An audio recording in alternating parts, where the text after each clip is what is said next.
Hello दोस्तों, आपका free MP study channel पर स्वागत है। इस वीडियो में हम देख रहे हैं कक्षा 8वीं का सामाजिक विज्ञान जो हिंदी वर्कशीट है उसका पूरा हल देखने वाले हैं, जो कि माह फरवरी की है 2020-21। तो अगर आप हमारे चैनल पर नए हैं तो इसके लिए सब्सक्राइब कर सकते हैं, साथ में हमारे वीडियो के लिए लाइक कीजिए। तो यहाँ पर आप देखने वाले हैं इसका पूरा हल। तो यहाँ पर है पहला प्रश्न, इसमें दिया है मरुस्थलीय क्षेत्र में पवन निक्षेपण से कौन कौन सी स्थलाकृतियों का निर्माण होता है। तो आंसर है पवन क्षेपण से पोलैंड मतलब बीच रोधिका व लैगून आदि स्थलाकृतियों का निर्माण होता है। ये इसका आंसर हो जाएगा। नेक्स्ट है दूसरा, उसी का आ नंबर से अभी बा नंबर का है, मृदा संरक्षण के लिए स्थानीय स्तर पर अपनाई जाने वाली विधियों के बारे में पता करके लिखिए। तो यहाँ पर ये रही स्थानीय स्तर पर अपनाई जाने वाली विधि मृदा संरक्षण के लिए: वन संरक्षण, वनों से वृक्षों की अंधाधुंध कटाई पर प्रतिबंध, सीढ़ीदार खेती बनाना, कृषि की पट्टीदार विधि अपनाना और बांध बनाना, बाढ़ नियंत्रण और वृक्षारोपण। ये सारी विधियां हैं मतलब मृदा संरक्षण के लिए। अब देखते हैं अगला प्रश्न। प्रश्न नंबर 2 में दिया गया है निम्न प्रश्नों के उत्तर दीजिए। तो यहाँ पर आ नंबर में दिया गया है ऊपर दिए गए समाज सुधारकों को पहचान कर उनके द्वारा किए गए समाज सुधार संबंधी कार्य लिखिए।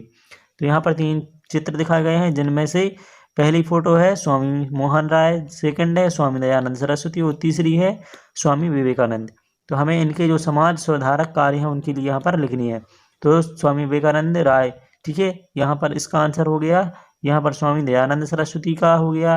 और इस तरह से इन सभी को लिए आप देख सकते हैं और स्क्रीनशॉट ले सकते हैं या फिर पॉज करके अपनी वर्कशीट है उसमें लिख सकते हैं। तो ये रहा इसका आंसर। इसके बाद में हमारा अगला प्रश्न आता है 12 नंबर में, जिसमें दिया है 1858 ईस्वी के बाद ब्रिटिश सरकार द्वारा आर्थिक नीति में किए गए प्रमुख परिवर्तन लिखिए। तो यहाँ पर क्या किया गया था, भारत में स्वतंत्र व्यापार की अनुमति प्रदान की गई है, ठीक है। दूसरा है विदेश कंपनियां भारत में स्थापित हो गई। फिर है तीसरा, भारत के उद्योग धंधे समाप्त होने लगे। मतलब ये परिवर्तन थे, उसके मतलब ये साइड इफेक्ट था और ये गवर्नमेंट ने जो एक्शन किया था वो था, ठीक है। उसके चलते जो रिजल्ट निकला वो नीचे दिया है। इसके बाद में यहाँ पर नेक्स्ट क्वेश्चन है 7 नंबर का, किन कारणों से लॉर्ड रिपन को स्थानीय स्वशासन का जनक कहा जाता है। तो यहाँ पर इसका आंसर है, आप देख सकते हैं और इसके लिए नोट कर सकते हैं। इसके बाद हम देखने वाले हैं अगला प्रश्न। अगर आप चैनल पर नए हैं तो सब्सक्राइब कीजिए इसी तरह की और भी वीडियो देखने के लिए, और साथ में बेल आइकन को प्रेस कर लें ताकि नए वीडियो की नोटिफिकेशन प्राप्त हो सके। आइए आगे देखते हैं। प्रश्न तीसरा दिया गया है, जिसमें हमें क्या करना है, चित्र को देखकर उसमें अंतर बतानी है। तो दिए गए चित्र के आधार पर अंतर बताइए।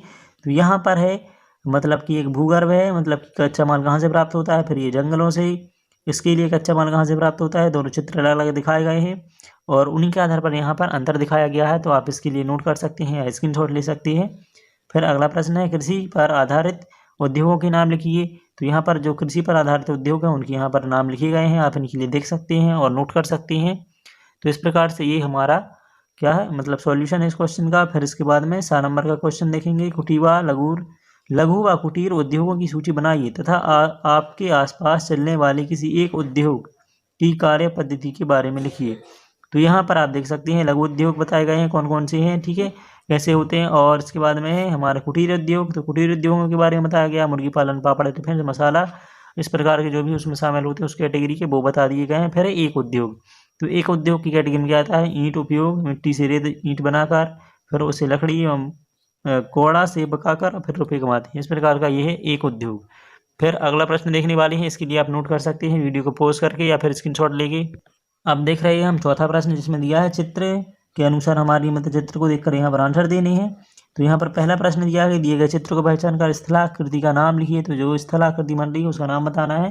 तो ये है जलप्रपात, मतलब कि झरना टाइप का जलप्रपात बोलते हैं इसे। फिर इसके बाद है मध्य प्रदेश में इस तरह की स्थलाकृति आपको कहाँ समीप में कहाँ कहाँ है, ठीक है। तो यहाँ पर जो समीप में है वो है भेड़ाघाट जबलपुर के पास। इसके बाद में नेक्स्ट क्वेश्चन है कि ऐसी स्थलाकृति का निर्माण क्यों होता है, जो कि उसी से रिलेटेड है। तो यहाँ पर आप उसका आंसर देखते हैं, जब नदी का जल किसी चट्टानी आकार पर ऊपर से गिरता है उसे जलप्रपात कहते हैं।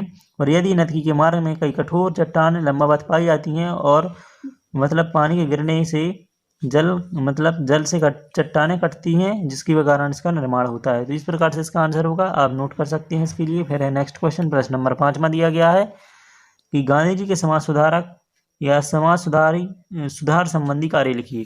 तो यहाँ पर उनके कार्य ये रहे कि मतलब कि भंगी मुक्ति कार्यक्रम, सफाई और कर्मियों के बच्चों की पढ़ाई, उन्हें वैकल्पिक रोजगार उपलब्ध कराना तथा बाल विवाह विधवाओं की दुर्दशा और लड़कियों को लड़कियों की शिक्षा और मानाही इत्यादि का घोर विरोध करना और ऐसे समाज सुधारक कार्य किए। मतलब कि यहाँ पर कुछ कैटेगरी बताई गई है, उन पर उन्होंने कार्य किए। अब देखते हैं अगला प्रश्न। तो यहाँ पर 12 नंबर में दिया है, शांति काल में रक्षा सेनाएं क्या क्या कार्य करती हैं, लिखिए। ठीक है, तो यहाँ पर देख सकते हैं रक्षा सेना शांति काल में समाज सेवा के लिए अनेक प्रकार के कार्य करती हैं, जैसे बाढ़, भूकंप, अन्य प्राकृतिक प्रकोपों व बड़ी दुर्घटनाओं के समय पर राहत कार्य करना भारतीय सेना ने सहायता की है। ठीक है, तो ये हो गया सेनाओं का शांति काल में कार्य। इसके बाद में नेक्स्ट क्वेश्चन दिया है 7 नंबर में, बाल गंगाधर तिलक द्वारा जन जागृति हेतु किए गए कार्य लिखिए। तो यहाँ पर जो इनके द्वारा किए गए जन जागृति हेतु कार्य हैं उनके लिए यहाँ पर बताना है। तो इसका आंसर होगा, लोकमान्य तिलक ने जन जागृति का कार्यक्रम पूरा करने के लिए महाराष्ट्र में गणेश उत्सव तथा शिवाजी उत्सव सप्ताह पर मनाना प्रारंभ किया। इन त्योहारों के माध्यम से जनता में देश प्रेम और अंग्रेजों के अन्याय के विरुद्ध संघर्ष साहस भरा था। ठीक है, मतलब वहाँ पे उन्होंने भाषणबाजी की, जिसके चलते मतलब कि जनता को जागरूक किया और अंग्रेजों के विरुद्ध उनके लिए खड़ा किया और उनके अंदर एक साहस भरा। इस प्रकार से इनका एक आंसर हो जाएगा। फिर नेक्स्ट है प्रश्न नंबर 6 में, निम्न प्रश्नों के उत्तर दीजिए। पंचशील समझौता किन देशों के मध्य हुआ था? तो पंचशील समझौता चीन क्षेत्र के तिब्बत और भारत के मध्य हुआ था, ये इसका आंसर होगा। फिर पंचशील के नियम कौन कौन से हैं? तो पहला नियम है एक दूसरे की संप्रभुता और अखंडता का सम्मान करना। फिर दूसरा है परस्पर अनाक्रमण, ठीक है, मतलब एक दूसरे पर आक्रमण ना करना। फिर तीसरा एक दूसरे के आंतरिक मामलों में हस्तक्षेप नहीं करना और इसमें एक परस्पर सहमति। फिर नेक्स्ट है हमारा चौथा, जिसमें दिया है शांति सह अस्तित्व। ठीक है, तो ये थे हमारे 4 नियम पंचशील के। फिर इसके बाद में नेक्स्ट क्वेश्चन आता है, भारत गुटनिरपेक्षता की नीति का पालन करता है, आपकी दृष्टि से गुटनिरपेक्षता का सही अर्थ क्या है? तो इसके आंसर में लिया गया है, विभिन्न गुटों से तटस्थ या दूर रहते हुए अपनी स्वतंत्र निर्णय नीति और राष्ट्र हित के अनुसार सही या न्याय का साथ देना गुटनिरपेक्षता कहलाता है। तो इसका आंसर आप यहाँ पर देखकर नोट कर सकते हैं, वीडियो को पॉज कर सकते हैं, आप चाहें तो स्क्रीनशॉट ले सकते हैं। तो अगर आप चैनल पर नए हैं तो इसके लिए सब्सक्राइब जरूर कीजिए, इसी तरह की वीडियो मैं लाने वाला हूँ। आगे देखते हैं, यहाँ पर आगे हमारे लिए प्रोजेक्ट कार्य दिया गया है, जिसमें है दिए गए ऑस्ट्रेलिया महाद्वीप की रेखा मानचित्र में निम्नलिखित को दर्शाइए। तो यहाँ पर 1 से लेकर 10 तक के मतलब कि कुछ शब्द दिए गए हैं, इन जगहों को हमारे लिए नीचे दिए गए मैप में दर्शाना है। तो इनके लिए आप आराम से देखेंगे कि कहाँ पर किसके लिए दर्शाया गया है। तो ये रहे हमारे मतलब मानचित्र में इनके नाम, जैसे कि यहाँ पर है हमारा पापुआ न्यू गिनी देश। ठीक है, फिर इसी तरह से आप इसके लिए देख सकते हैं और अपनी जो वर्कशीट है उसमें इसके लिए नोट करेंगे, जहाँ पर जो पोजीशन दी गई है यहाँ पर लास्ट में यहाँ पर कुंक जल संधि दिखाई गई है, इसके लिए भी देख लीजिए और इसके लिए नोट कीजिए।